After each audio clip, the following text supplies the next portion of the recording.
this is Anna from WTI.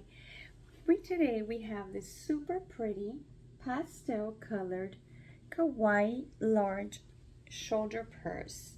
It has these two straps, and this is from SteamedBun store.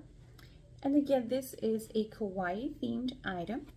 Look at the sturdy material, the stitching, the material here, very well placed.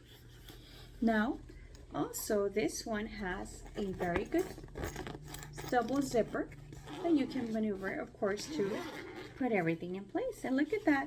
Inside it has two compartments, pretty good size in there.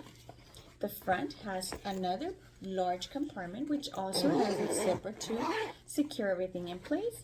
And then it has this see-through heart-shaped pocket, and you can personalize this here. So what can we use this for? Well, my daughter uses it for multiple reasons, the day-to-day or school. We have a notebook and a tablet. We're just gonna slide that right in, and there it is. It is really good. It's lightweight.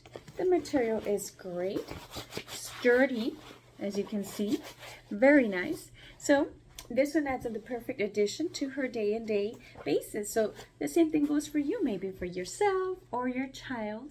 They can benefit from this good shoulder bag. And again, the nice theme of kawaii makes it so cute.